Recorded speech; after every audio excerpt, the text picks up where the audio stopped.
Hello again, folks, and welcome back to Let's Play Pathfinder, Wrath of the Righteous. I'm in Dungeon Master Darius. Last we left off, we went to Gwyrm Manor, where we had found out that Horgus was in fact not Horgus Gwyrm, and was in fact some dude named Darian Witt. And Camellia is the illegitimate child of the Gwyrm family. But when I was all like, hey, I'm going to expose this to the world, they were like, no, don't. And then I was like, oh, then I'll go just kill you. And then they were like, what? And then I killed both him and Camellia, and I got 2,000 gold. We came back to the Wanderer's Rest place thing, Defender's Rest. Defender's Heart, that's the name of it. And had decided, you know what, screw it. I am going to spend a little bit of time to grind for that last little bit of level and level up. And I did. I have. Quick thing, too, is that the helmet that we had gotten off Gwyrm was a headband of alluring charisma. Which, I mean, it's basically a sorceress. How does it look? So I gave her, I gave Ember the alluring headband of charisma. And put the magnificent plume hat back onto Errant because he needs to, you know, survive. And then Sela, I had given the damage reduction 3/melee helmet because it's not like she's going to perceive anyways. But besides that, hey, we got level ups. So I'm still planning on going down the way of the Hell Knight with Errant. That just requires us to be level 7. Because one thing I had forgotten when I had decided to level up as a war priest instead of a cleric is that their base attack bonus is still 3/4 their level. So I guess at the least by the time I get there, I'll have 3rd level spells and sacred armor. So, you know, that's a plus, I guess. Sacred armor's not that great, but still.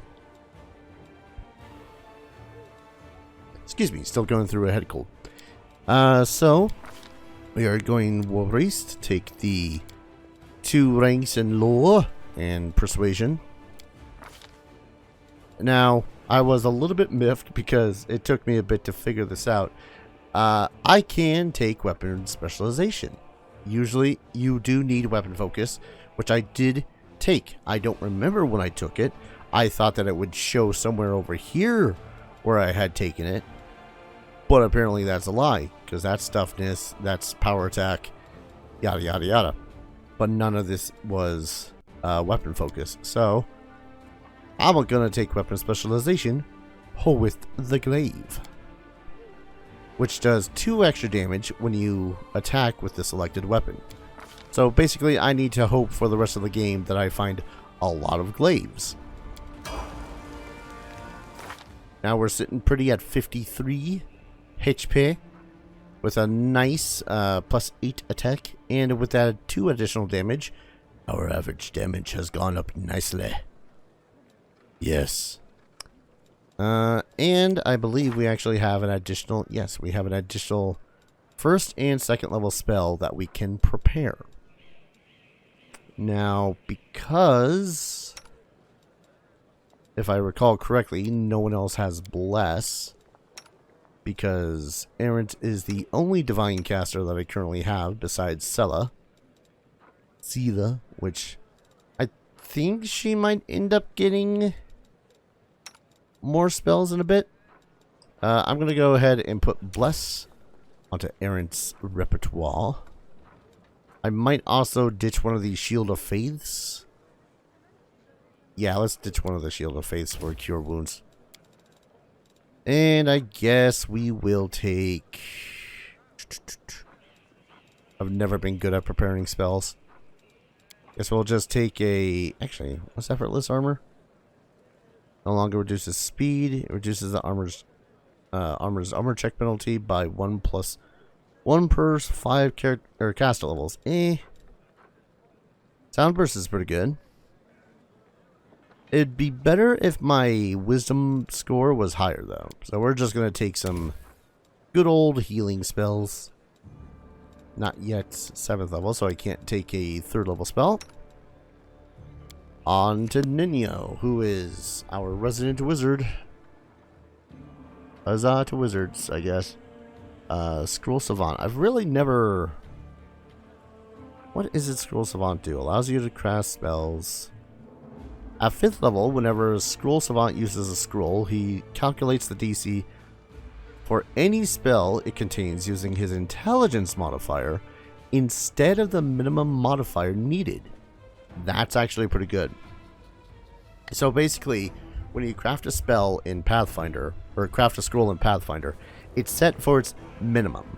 So if you're going to be casting, say, Burning Hands, the minimum modifier would be 12 for +1. So the DC of it would be basically 11 or 12. Yeah. With this, it would allow her to use just her intelligence modifier plus spell level +10. So a minimum basically depending on her intelligence modifier. That's not terrible. That's actually pretty good. You want to increase your Arcana. Well, increase your world. I guess in the long run, I'm going to be keeping her around. I guess. What else do I want to even bother? Perception? Lore? I guess lore nature. Allow that. Well, Window Egg's probably going to pump into that as well, but eh. Ability, I guess? No. Not mobility.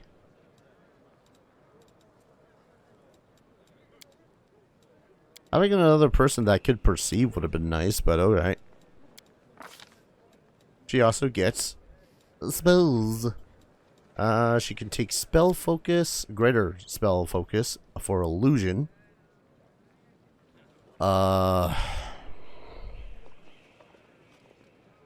mean, if I really bothered with the spells of the illusion variety for her, there are some half-decent illusion spells.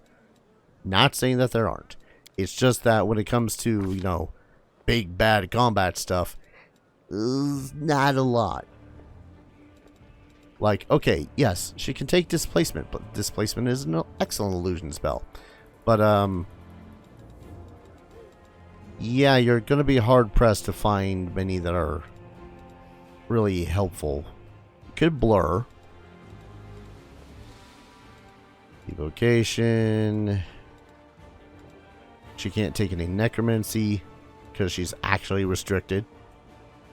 Well, it's not that she's restricted, it's just that she can't. She does so at a penalty, I want to say. It's been a while, man. What can I say? Yeah. There's just not too many illusion spells that are so great. But displacement is not that bad. It does lose its benefit if you decide to use it and the creature can see through illusions. And any creature can still target the person, but they have 50% concealment. You guys remember the succubi fight that I was having a couple of episodes ago? Yeah, that. So we'll go ahead and prep that. I'm taking Fireball, though. Actually, if anything, I should get Haste. Yeah, but always have a problem with taking 1 round per level spells. Don't exactly know why. Eventually, we're going to find some illusion spells that are actually worth a damn. Until such time, I guess I'm just preparing for the worst. So yeah, she's now level 5, which means that we can prepare some of her spells. She does not have one additional first level, does not have an additional second, but she does have Fireball. I will... Oh yeah, favorite school slot. There we go. Favorite school slot, mirrored image. So I'm going to have her prep Fireball.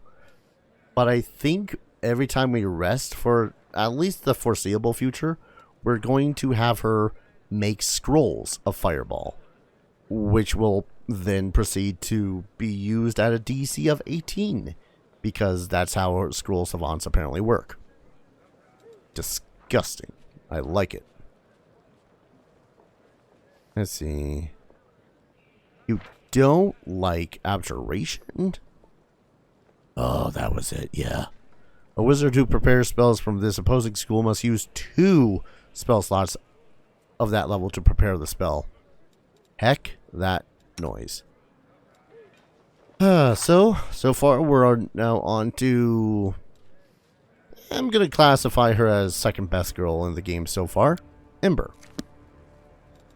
She is going to continue in the stigmatized witch. I'm wondering if there's anything really else I could put her through.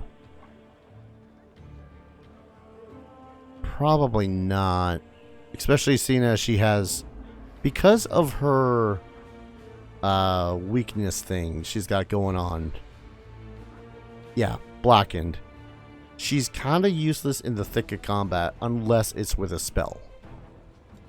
So, it's going to be a stigmatized witch. Because of how spellcasters work, their base stack bonus does not go up very fast. It's basically 1 every 2 levels, rounded down. So, yeah. We're gonna take some Knowledge Arcana. Some more Perception. Persuasion. It's kind of scary how much Persuasion she has. I guess Knowledge Religion. Just a smidgen. A smidgen religion. Oh, I'm clever. What I think I will do... Because... Okay, so whereas Nennial is very much a spell save person and whatnot when it comes to things, she's very much of a buff individual though. However, when it comes to Ember, she is very much an attacking sort of bread and butter character. So what we're going to do is we're going to take spell penetration instead. You know those annoying times when it's like, oh, you couldn't beat the monster spell resistance because it's a demon. Yeah, this adds +2 on her caster level checks to overcome that. Later on, there's another one that adds an additional +2, and then apparently Mythic adds half of your Mythic rank to the caster level check to overcome spell resistance. If you have greater spells penetration, which we will be getting, at your full Mythic level, rank, whatever.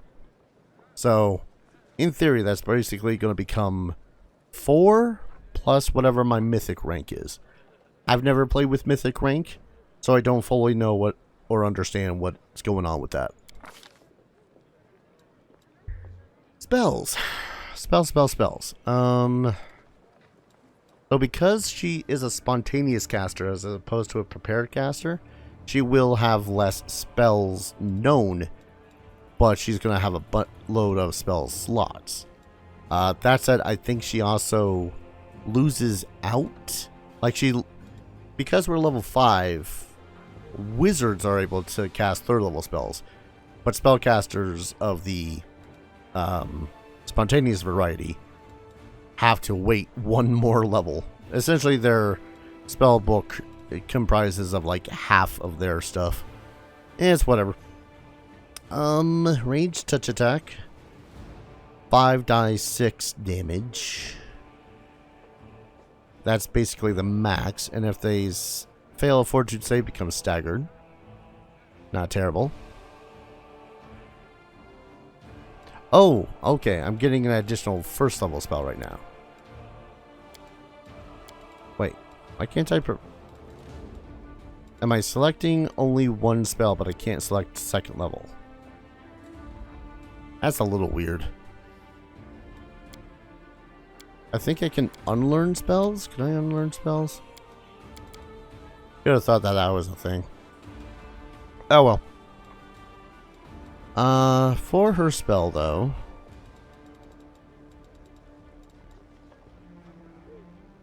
we'll go ahead and take Snowball. Wait, you what? I'm a little bit confused how this is working right now. Can we back? Okay. That's where I was reading wrong. This is for the first level spell. This is for the second level spell. Herpader. Yeah, spells of the Oracle. Was it Oracle? Witch. The spells of the Witch spell list are a little bit funky. She's going to take Cure Moderate Wounds. She's going to be basically healing and fire. Sadistic, I know, but I love it. Let's just take a look at Ember. Yep. Scorching Ray is a new spell that she gets. Basically, let's see it. Beyond 3rd level. Yeah. Make 1 ray attack plus 1 additional ray for every 4 levels beyond 3rd. To a maximum of 3 at 11th. And each ray is a ranged touch attack to hit and deals 4d6 fire damage, which is pretty nice. Flaming Arc leaps from your fingers, burning 1 enemy nearby, plus 1 additional enemy per 3 cast levels, each of which must be within 15 feet of one another. Basically, it's kind of like a weaker fireball. It will arc between certain amounts of characters, and then for every additional target, you deal half the damage of the first target, rounded down. It's nice to have more single targeting spells in this regard. Just saying. Like, Burning Hands, great fire spell. Love it. It can hit allies a lot. Molten Orb, really fantastic. That splash damage, though, can get really nasty if you have friends nearby. Like, the only one that's not going to be affected by Molten Orb is going to be Woljif. Because resistance. Speaking of Woljif, who's up next for the leveling up slot? Now, here's what I was kind of thinking for Woljif. He just needs to be any evil and have a stealth of 5 in order to become an assassin. Now, assassins are pretty sweet. They have the ability to use poisons. They have the ability to sneak attack. So that's the sneak attack will stack with the sneak attack of other classes. And they have what is called a death attack. They can basically look at a target and be like, ah, yes, this is how I'm going to kill you. And as a full round action, make the death attack. If they fail a fortitude save, DC equal to the assassin's level plus intelligence modifier, then they die. If they... excuse me. Yeah, if the target fails against the paralysis effect, the victim is rendered helpless and unable to act for 1d6 rounds, plus 1 per level of the assassin. So basically, it's a full round action to see whether or not that target is paralyzed. And if they're paralyzed, then they're going to effectively be dead next turn.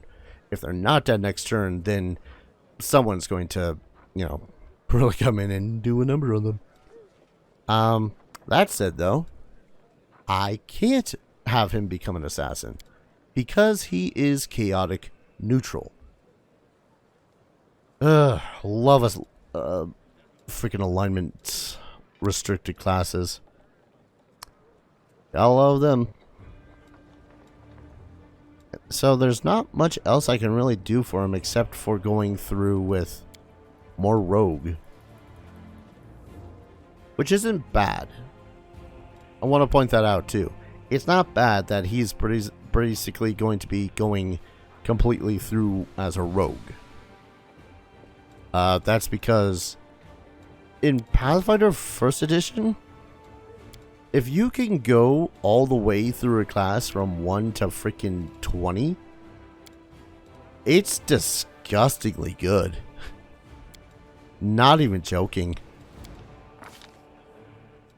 Alright, what do we got? We can weapon focus you with the daggers.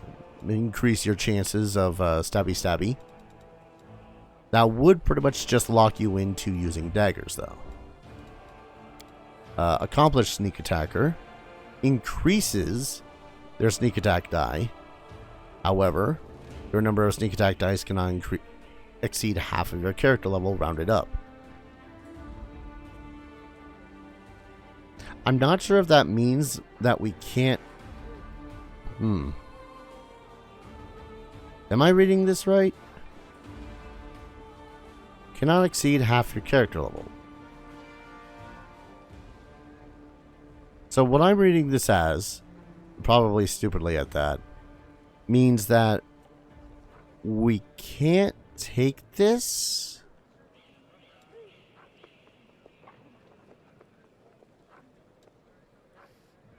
Because half my level would be 2. Oh, rounded up, so I could take it for a third. Erpader. You'll also notice, too, that because of being a rogue eldritch scoundrel, his sneak attack is reduced. He basically skips out every other level after third level for sneak attack die. Well, that's because now he can cast the magics. I won't lie, that's tempting to take, if only because it would compensate for it. What else could I even take, thinking about it? Wasn't really thinking about leveling him, if I'm to be honest. See, what I should be taking are teamwork feats. Those can be stupid useful. Throw anything? Throwing splash weapons, never mind. Ability focus bombs. He doesn't have bombs. God damn. This is honestly the worst part when you suddenly think to yourself, aha, I know what I'm going to do with this character. What am I going to do with this character? So I think I might take accomplished sneak attacker. Because that is more damage. However, if I take weapon focus, that makes it so as he can... It's not a bad idea to take. Nah, accomplished sneak attacker. That's going to compensate for the lack of stuff that he's got going on. We can now choose 2 spells. We don't want any spells that rely on saves for him. This is because while he does have a pretty decent difficulty class for it, it's not the best idea. Let's see. Blinding. Ooh. Wait.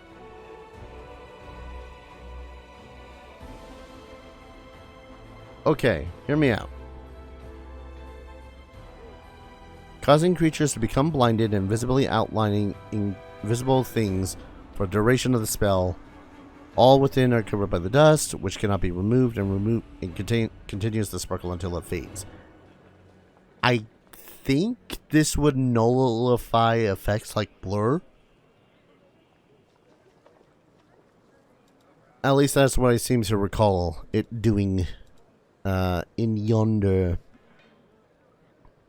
tabletop. Do I want to take Scorching Ray? I want to take Scorching Ray. Because it's another one of those ranged touch spells, which means that it can 100% hit pretty reliably. Plus it would get sneak attack damage.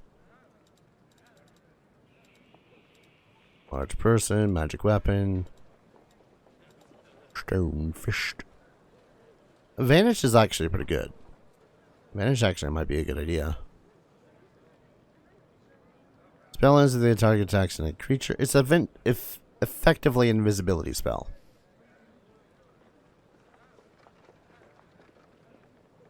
Exactly who is a foe depends on the invisible character's perceptions. Ah, shit. This is the terrible part. Just figure out what spell I want. Because if I take ones that are based off of a certain element, then it's going to be a bad time trying to just basically align their stuff. So I'm going to take Vanish. It's like a poor man's invisibility.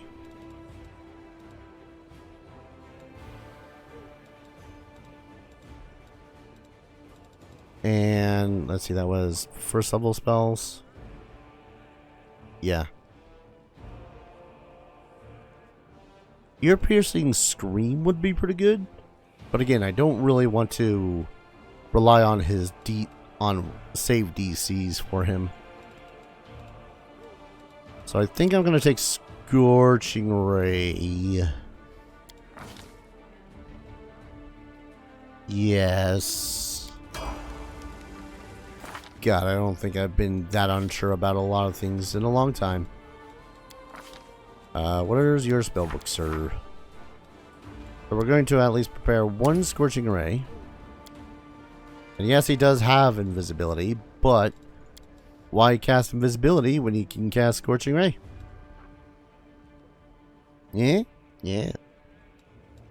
So what was the additional thing for Vanish? It's plus 20 on stealth checks, ends if the subject attacks any creatures. 1 round per level. Whereas this is 1 minute per level. So this would last longer, but it does end right regardless when you attack someone. So. Grease, which has been stinking useful. I think we're going to prepare Snowball instead of Shocking Grasp. And Vanish. Vanish is far more combat friendly, I think. Speaking of combat, let's talk to the gal that loves herself some combat. When it comes to Windowag, I still have very little of a clue.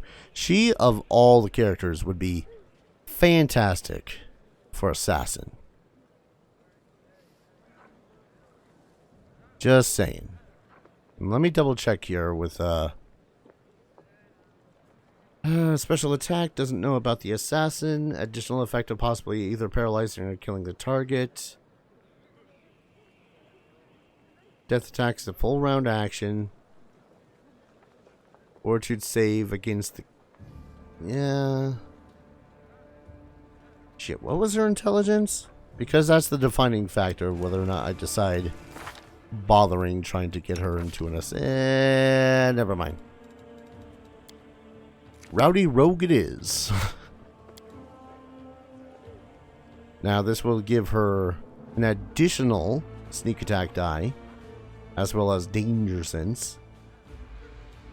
If we had leveled up as fighter, she would have gotten armor training, which currently for her current armor doesn't exactly matter.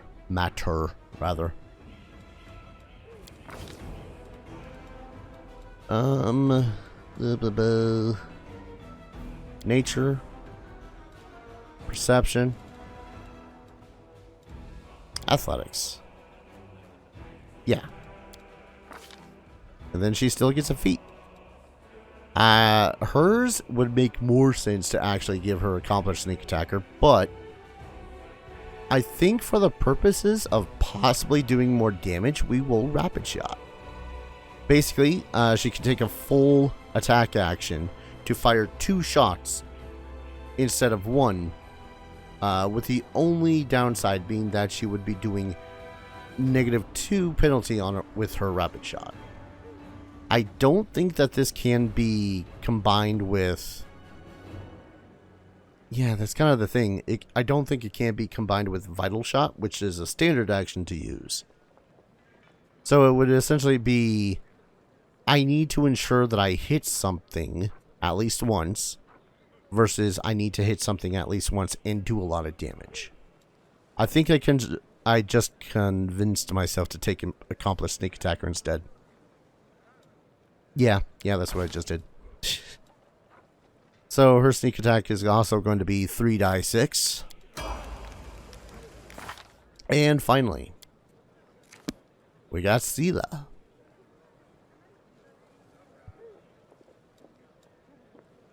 Who is pretty good.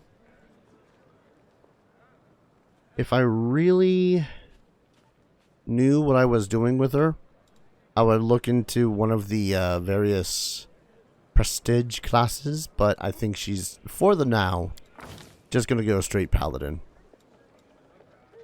Who's going to take persuasion. I guess just in case Ember's not there.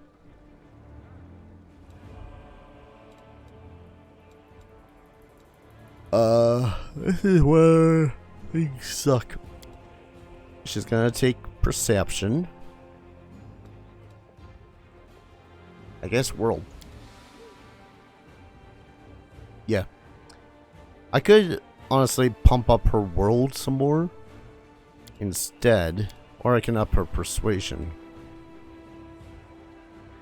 Which again, why do that when we have Ember in the party? And then Ninja is in there.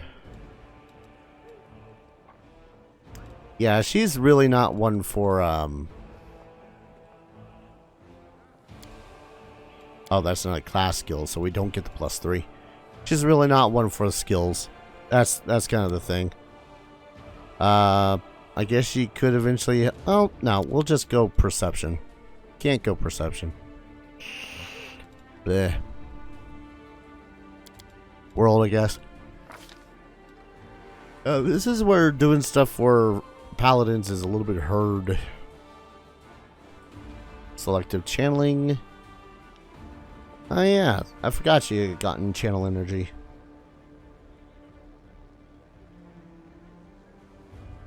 Which is not terrible.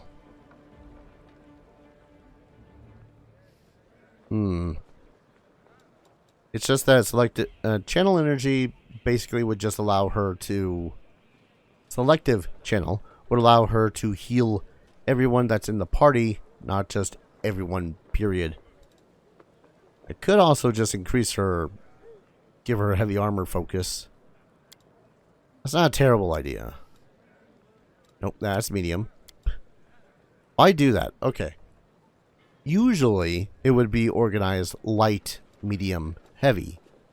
And in here, because alphabets are a thing, it's heavy, light, medium. Oh. Excuse me, which means I was about to screw myself over. And then Divine Bond. This is pretty much the defining feature for Paladin, more or less, kind of, sort of. We can have her take a animal companion, getting a individual that can fight alongside us and act as a mount and all that fun stuff, which is neat. Or we can take Divine Weapon Bond.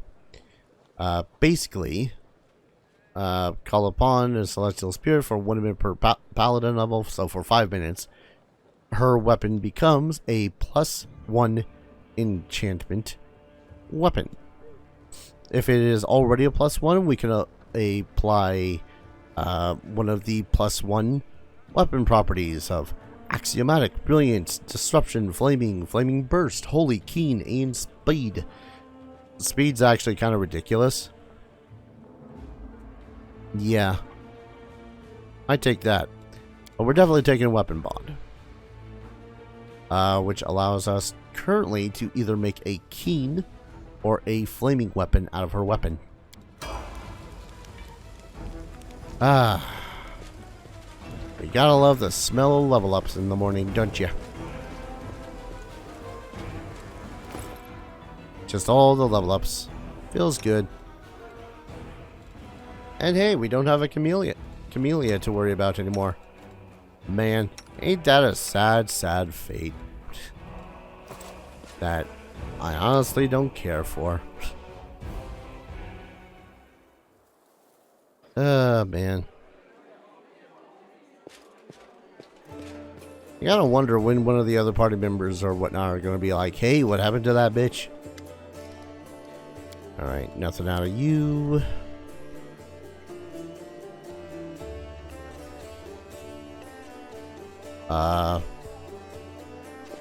Don't know why your name's not selectable. Good days, clear skies, okay. Just making sure no one else needs a talking to.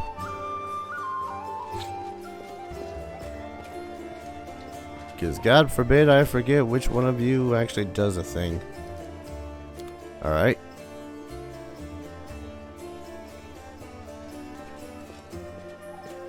And you?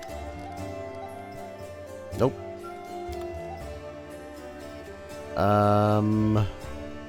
Where's Wooljiff? Oh, there he is. Don't know why I didn't see you there for a second there, Wooljiff.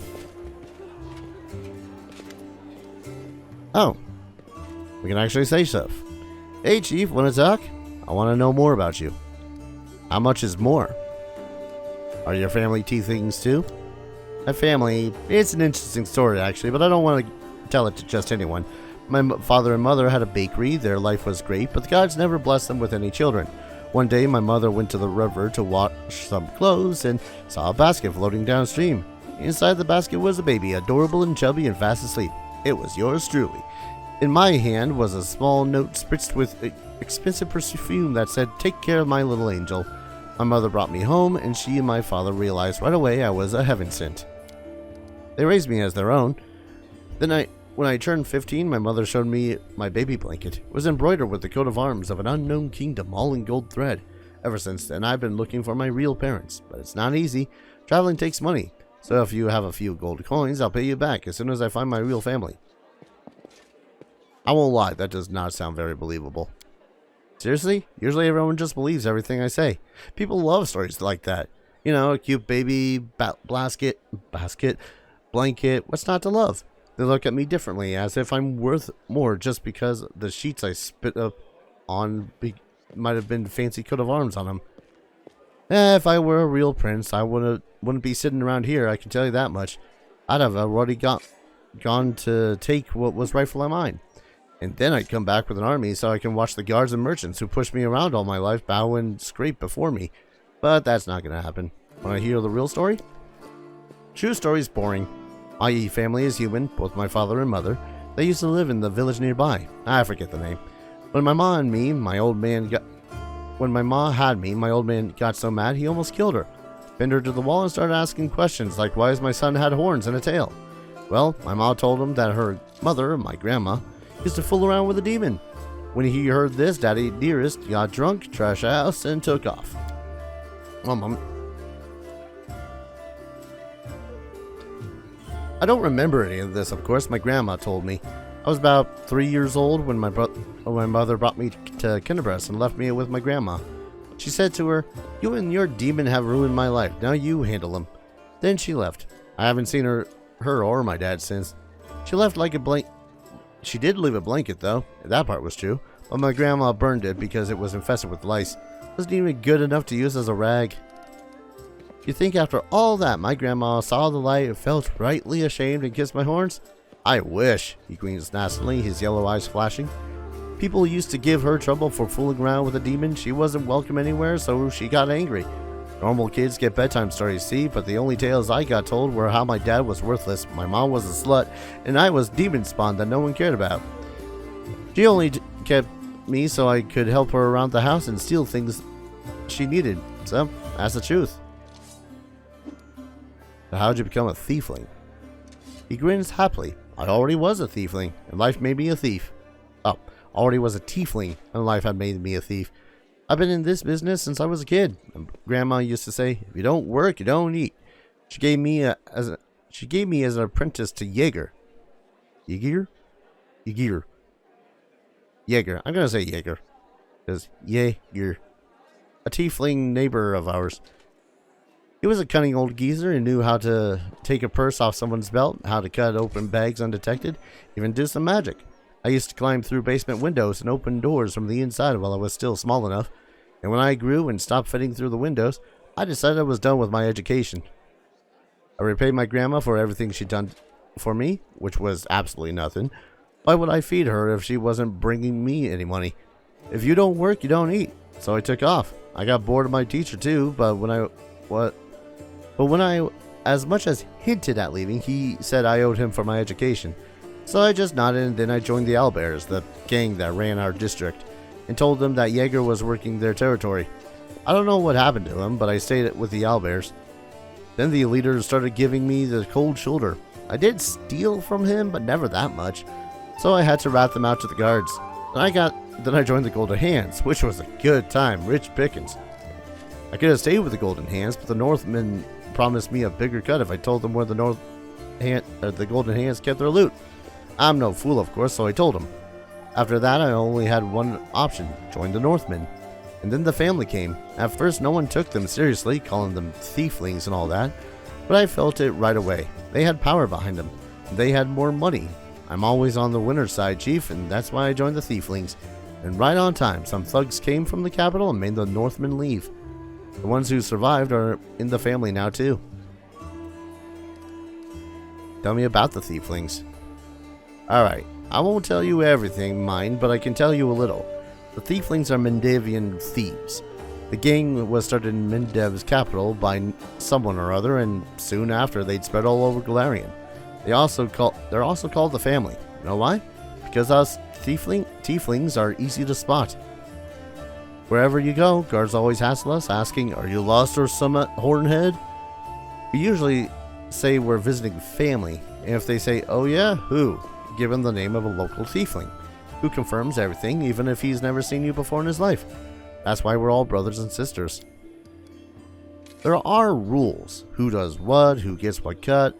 I won't say it's a lot, but they make it worth your while. They'll even heal you if you take an arrow, but the biggest no-no is this. You don't steal from the family. If you don't contribute to the shared pot, you'll get the cold shoulder. You won't be treated like family no more. And then everyone will hear that you went to visit some relatives who have a farm someplace. My best guess, the farm is in some underground well beneath Kennebrest where they breed graveworms.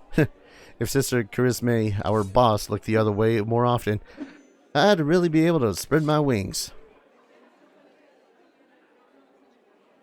You know, no one should live under the constant threat of punishment. You could kill Charisme and take her place. Heh, now there's an idea. Nice try, Chief, but I'm no killer, never have been, and assassins are expensive. I'm just gonna chuckle at how many people he stabbed in the back and made explode. And be done with that. You know, they bumped up the prices last year. I asked a friend of mine why he charged so much, and he says to me, "I've learned to see the true value of my work. I read in a book that somewhere that whatever you think you're worth, that's what you'll earn." Can you believe it? I didn't even know the mug could read. So I can't just have Charisme taken care of. It's too much trouble. No one will like it. People respect her, as she is. So what do you think of Kennebrest? It used to be such a hole. Then the Crusaders and refugees came here and things started looking up. Although it depends on who you ask, I suppose. Which is better steer clear of here because Iomede's followers are ferocious. Especially Holrun Shapuk, the local inquisitor. Oh yeah, we've met. He's a tough old goat. I didn't see him myself, but a serving girl at a tavern told me that her second cousin's son from his third wife is a paladin, and she said that Holrun takes an unsheathed sword with him even to the privy. When he sleeps, he puts it on the pillow next to him, and when he's in his cups, he strokes the blade and whispers sweetly to it, "You're my one true friend. You're the only one I can rely on." Erebeth's given us a hard time too.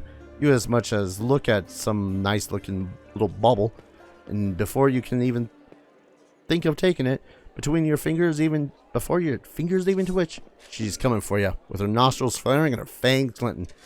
Scary woman. But even she's better than Sister Charisme, our boss here in Kennebrest. By our, I mean the Thiefling's boss. If you get caught by Erebeth, it's all out in the open. You go to jail or you end up as some worm food.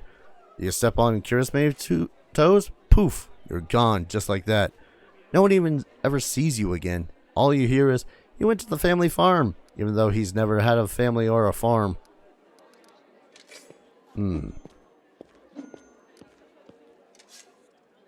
You have demon blood in you. Do you feel drawn to the abyss? His tail whizzed back and forth nervously, raising clouds of dust. "Why, are you Inquisitor or something? What's it to you? If I've wronged you somehow, just come out and say it. Don't ask me trick questions." I know how it happens. I used to know a fella. Was married to the sister of a guard. Some shady types got drunk one night and started asking him suspicious questions about the gods, about the queen. So he wakes up hungover with a headache. Someone's mumbling something. It smells like smoke, and his feet are kind of hot. Looks down, there's a fire underneath him, and the prelate is reading out his sentence. You know, that's fair. Always a good worry. Your shadow looks strange. What kind of magic is that?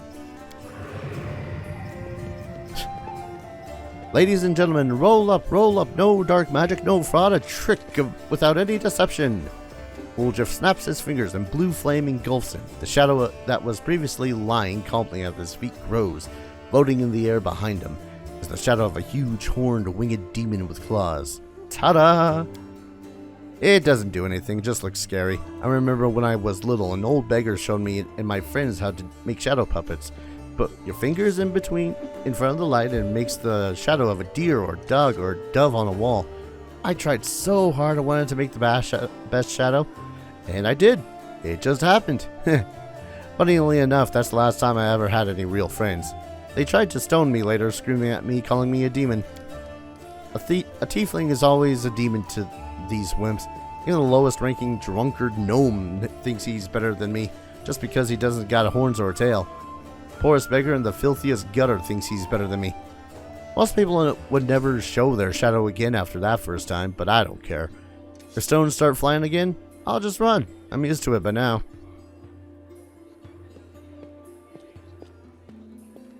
I mean, honestly, looks formidable. I like it. He chuckles, pleased. What about the blue fire? That's my favorite part. It doesn't burn at all. If I had a coin for every time I've caught a beaten for my little show here, I've already be proposing to Galfrey. But still, I don't want to give up something so beautiful. Yep, tell me about the shadow again. Okay. Can you tell me the real story about your family? You told me that much. Good enough to use a rag. Alright. Whatever, here's the police. Won't lie. Liking Wooljeff more and more as I talk to him. I think I've got all I've planned to out of haze. Oh, I say plan to. I have no clue what the hell I'm gonna out of haze. Oh man. I'm just looking at my team going like, what damn. It's a pretty interesting composition. I don't know how the hell I'm going to get through the entirety of the game with it.